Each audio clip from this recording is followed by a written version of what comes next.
kami ng anak ko. Nagluto po ako ng kinamatisang baboy. Yan. Sabi niya, mama, mag-mic po ikaw para marinig ka. Ang ending pala, guys, may palakpak pa siyang nalalaman. Ang ending pala, hindi pala narinig kasi naka-off yung ano. Ayan, guys. I-voice over ko na lang. Ayan, oh. Yan, nagluto ako ng ano. Yan. Kakain kami magmumukbang kami ng kinamatisang baboy! Magkakamay kami! Yan. Ang anak ko, naka-glove siya. Kasi hindi siya sanay sa ano, sa may, yung kamay yung ano. Ako nagugas na kami ng kamay, sa totoo lang. Pero siya, gusto niya yung may tibukuro. Ano ba yung tibukuro, anak? Tibukuro. Yan, may gloves. Yan, yan. Gusto mong pakita-kita pa siya. Yan, oh. Sarap po. Sarap. Sarap naman. O, yan, o, yan, o, yan, o, yan, o. Sarap. Ayan pa, yan pa. Tak! Ayan. Ang sarap mo. Yan po, yan, o. Dom. Ang sarap talaga, o. Yan, o. Yan na lang kasi natira kong gulay. Yung peche at saka yung repolyo. Kaya, yan na lang inano ko. Pero, sandamakmak na kamatis dyan kasi natira kong kamatis marami. Yan. Sabi ko sa kanya, sabi niya, mama, kasi bakit nagbabanggaan yung kamay natin? Kasi kaliwete nga ako, siya kanan. Kaya nagbabanggaan. Kaya sabi ko sa kanya, masarap kumain yung anak ko, guys.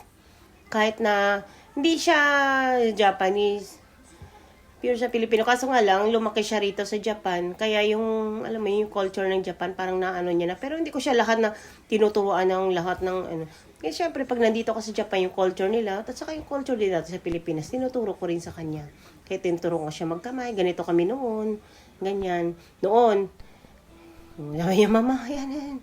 Mag-mic ka. Eh, hindi nga gumagana, di ba? Makulit lang talaga. Oh. Yan, oh. Sige, ako naman, eh, syempre. Yan, hawak ng kamay. Ako din siya sunga. Akala ko naman may, wala pala. Ay, naku, Diyos ko po, Lord. Pero ang sarap talaga, guys, promise. Ayan, oh. Ang charap. Ow, pak. Oh, yan. Yung ano ko, yan. Tingnan mo. May kanya-kanya kami kasing tubig pag holiday niya. May kanya-kanya kaming tubig. Hindi kami gumagamit ng baso kasi sayang yung hugasan, char. Hindi, sa totoo lang kasi. May kanya-kanya naman kasi kanya-kanya naman kaming niyan. Pero pag may may mga tao, may mga bisita, may mga ganyan, syempre, gagamit kami ng ng baso. Kasi syempre, sabi niya, mama, teka lang, may dumi. Sabi ko, dumi. Yan, ng pechay. Yan. Bait ng anak ko, diba? Sarap yan kumain. May ubo-ubo pa nga yan siya, eh.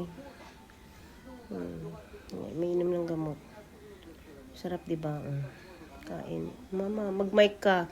Paulit-ulit lang yan siya, eh. Wala nga, hindi nga tumutunog. Hindi nga kaya nga nagbo-voice over na lang. Oh, kulit mo talaga, anak ko. Naku po, Lord. Sige, guys. Diba? Sarap lang, diba? Yan. Sarap ng anak ko kumain, May nakuha niya sa akin yung alam mo yun, yung pag kumain kasi ako minsan ng mga tuyo, yung ganyan. Tapos sausaw ko sa kamatis. Tapos yung gaganong-ganunin ko yung kamatis. At saka yung kanis. Nilagay ko sa ilalim sa loob ng yung kanin yung kamatis. At saka sarap kaya. Sana ko yan siya kapag sinubukan ko. Sarap, mama. Pero pag siya yung kumain ng hindi siya marunong kumuha ng Kaya tingnan nyo, guys, ang sarap. Sarap niya kumain, di ba? Ang anak ko walang pili po ng gulay kahit ano kinakain niya yan. Ganyan ka, yung anak ko. Masarap kumain yan. Ang sarap-sarap.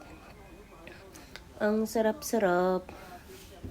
Ang sarap-sarap. Ang sarap-sarap. Sige guys, hanggang dito na lang po yung aming video. See you tomorrow. Magluluto po ako ng pansit. Kaya abangan nyo po. Magmumukbang ulit kami ng anak ko. Dahil hanggang 2 pa po yung pasok ko. Kaya, magmumukbang ulit kami bukas. Kaya, see you tomorrow, guys. Bye-bye. Yukong bye-bye. Bye-bye. Bye-bye. Bye-bye. Good Good afternoon. Bye-bye.